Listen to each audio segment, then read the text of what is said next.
현재 리그는 일주일 새 3경기를 치르게 되는 일정을 소화하고 있는데요. 이번 영상은 9라운드 정리 준비했습니다.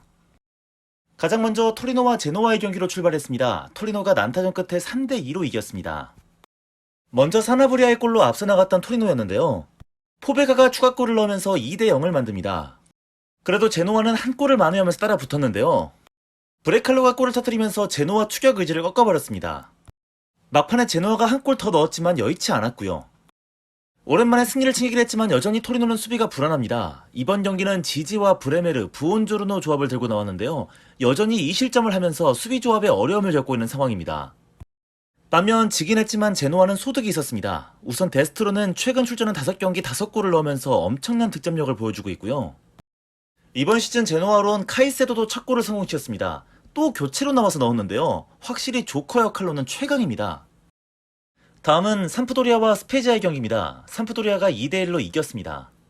칸드레바의 프리킥이 자책골로 이어지면서 먼저 앞서간 삼프도리아.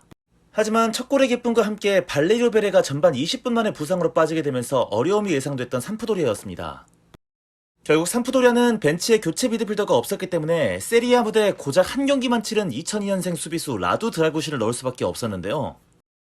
하지만 삼프도리아에는 칸드레바가 있었습니다. 이번 경기 첫 골도 사실상 칸드레바가 만든 거나 다름없었다고 할 수 있을 텐데 추가골을 칸드레바가 넣어버립니다.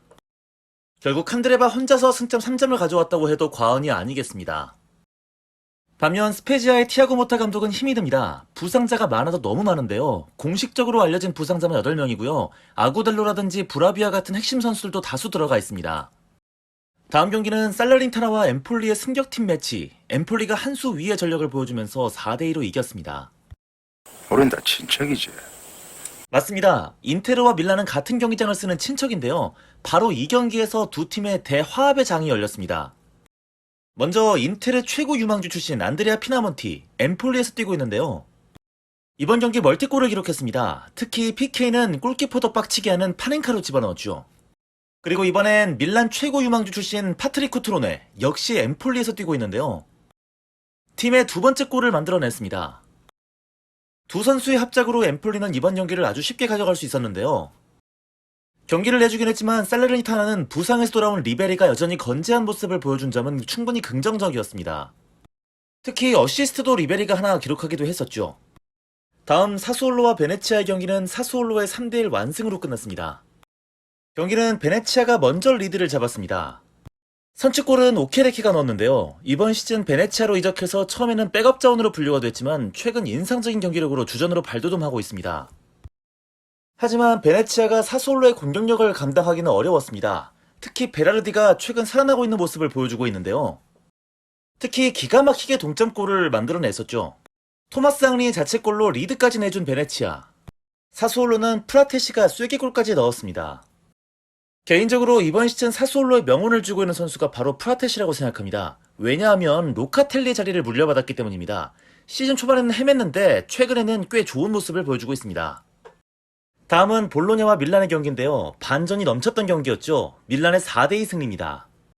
여전히 부상자가 너무 많은 밀란은 너무 많은 주전 선수들이 빠진 채 나왔는데요. 그래도 질라탄이 복귀 후 처음으로 선발 라인업에 이름을 올렸습니다. 하지만 저는 개인적으로 현재 밀란에서 가장 눈여겨보고 있는 선수는 레앙인데요. 최근 폼이 참 좋죠. 완전히 포텐이 터지고 있는 모습입니다. 이번 경기에서도 선취골을 원더골로 넣었죠. 거기다 상대 볼로냐는 전반 20분부터 꼬였는데요. 아다마 수마오로가 이른 시간에 레드카드를 받고 퇴장을 당하게 됩니다. 그리고 그 틈에 밀란은 추가골까지 집어넣게 됐죠. 하지만 저는 이번 경기 볼로냐 선수들의 집념을 높이 사줄 필요는 있었다고 생각합니다. 대반전을 일으켰는데요. 질라탄의 자책골로 한 점을 따라 붙더니 10명이 뛰는 상태에서 기어이 동점을 만들어버립니다. 동점골의 주인공은 무사바로우, 역시 최근 좋은 폼을 보여주고 있습니다. 그런데 재수없는 새끼는 어쩔 수가 없어요. 볼로냐 쪽에서 퇴장 선수가 한 명 더 나오게 됩니다. 이번에는 로베르토 소리아노였는데요. 충분히 퇴장당할 수 있는 위험한 태클이었죠. 발로툴의 발목을 진심 부러뜨릴 수도 있었습니다. 공을 걷어내지 말고 상대편 발모가지를 똑 부러뜨리라고 이 X야, 알아들어? 그러면서 기울기 시작했는데요. 밀란은 베나세리의 골과 질라탄의 골이 연이어 터지면서 결국 또다시 승리를 가져갈 수 있었습니다. 골은 넣었지만 질라탄은 아직 시간이 조금 필요해 보입니다. 이번 경기 잔실수가 참 많았는데요. 하지만 반가운 소식이 날아들었습니다. 코로나19 양성 반응으로 빠져있던 테오와 브라임 디아즈가 모두 팀에 복귀할 수 있게 됐습니다. 다음은 아탈란타와 우디네스의 경기 1대1 무승부로 끝났습니다. 조금 가혹한 상황을 맞았던 아탈란타였는데요. 3백을 쓰는 팀이 센터백 부상이 3명 있었습니다. 톨로이, 짐시티에다가 데미랄까지 빠지게 된 건데요. 결국 미드필더 데룬을 3백에 세울 수밖에 없었습니다. 수비수들 부재 때문인지 경기 내내 수비 쪽에서 불안했던 아탈란타였는데요. 거기다 라인을 최대한 끌어올리는 전술 때문인지 계속해서 뒷공간을 털리는 모습을 보여줬습니다. 아탈란타가 가진 최대 약점이죠. 거기다 공격 쪽에서도 아직은 만족스럽지 못한 모습입니다. 아무래도 부상에서 돌아온 지 얼마 안 된 자파타와 무리엘에게는 시간이 조금 더 필요할 것 같습니다. 그래도 말리노프스키가 원더골을 터뜨렸던 아탈란타. 하지만 종료 직전 베투에게 극장골을 쳐맞고 말았습니다. 거기다 아탈란타는 악재 한 개가 더 있었는데요. 가스페리니 감독이 이번 경기에 퇴장을 당하게 되면서 다음 경기 벤치에 앉을 수 없게 됐습니다. 다음은 피오렌티나와 칼리아리의 경기인데요. 피오렌티나가 3대0 완승을 거뒀습니다. 최근 피오렌티나에서 카에온의 활약이 굉장히 저조했었는데요. 그래서 이번 경기 이탈리아노 감독은 사포나라를 선발 출전시켰고 이 부분이 잘 들어맞았습니다. 특히 골로는 연결되지 않았지만 좋은 킥을 선보였고요. 이타적인 패스로 어시스트까지 기록을 했습니다. 또한 블라우비치 역시 좋은 활약을 보여줬는데요. 최근에는 팀의 재계약 제의도 거부하고 어느 정도 의욕이 없는 모습이었는데 특히 3대0을 만드는 이 프리킥 골은 정말 감각적이었습니다. 하지만 다른 걸 다 떠나서 현재 피오렌티나의 가장 중요한 선수를 꼽으라면 바로 니코 곤잘레스겠죠. 이번 경기에 다시 선발 출전을 하면서 팀을 승리로 이끌었는데요. 피오렌티나도 피해가지 못했습니다. 니코 곤잘레스가 코로나19 양성 판정을 받으면서 이탈하게 된 점이 아쉽습니다. 다음 경기는 굉장히 반전의 결과가 나왔던 경기였습니다. 라치오가 베로나에게 4대1로 대패했습니다. 직전 경기 인테르전을 이기고 바보 같은 장난을 치다가 레드카드를 받았던 펠리페. 거기다가 아체르비까지 부상으로 빠지면서 이번 경기 라치오는 라두와 파트릭 센터백 조합을 들고 나올 수밖에 없었는데요. 그리고 이렇게 헐거워진 라치오 수비를 제대로 벗겨먹었던 베로나의 시메오네였습니다.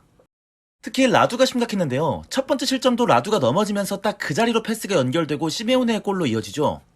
세 번째 실점도 라두가 시메오네를 제대로 마킹해주지 않았어요. 그러면서 너무 쉽게 시메오네에게 패스가 들어갔습니다.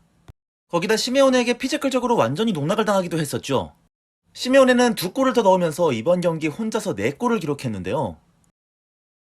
충격의 대패를 당한 사리 감독은 선수단에게 합숙 훈련을 지시했습니다. 어떤 결과로 이어지게 될지 다음 영상에서 확인하시죠.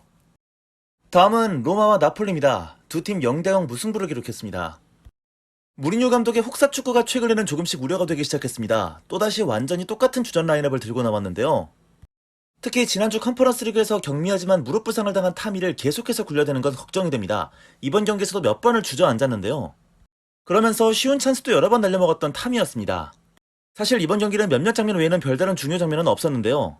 오시멘이 골을 기록하기는 했지만 옵사이드가 먼저 선언이 되면서 결국 두 팀은 한 골도 넣을 수가 없었습니다. 그보다도 감독 얘기를 좀 해야 될 것 같아요. 드디어 나왔습니다. 무리뉴가 가만히 있을 사람은 아니죠. 이번 경기에서 시즌 1호 퇴장을 당했는데요. 근데 웃긴 건요, 스팔레티도 퇴장을 당했다는 겁니다. 그것도 경기가 끝난 이후에 말입니다. 상황을 보면 더 웃긴데요. 분명 심판이랑 악수까지 나눴단 말입니다. 그런데 스팔레티가 그 이후 박수 몇 번 쳤다는 이유로 곧바로 레드카드를 꺼냈습니다. 이게 말이 되나? 아, 나 이 병신 진짜 뭐 하는 거야 정말 진짜. 어쨌든 이렇게 두 팀 다음 경기 모두 감독 없이 경기를 치르게 됐습니다.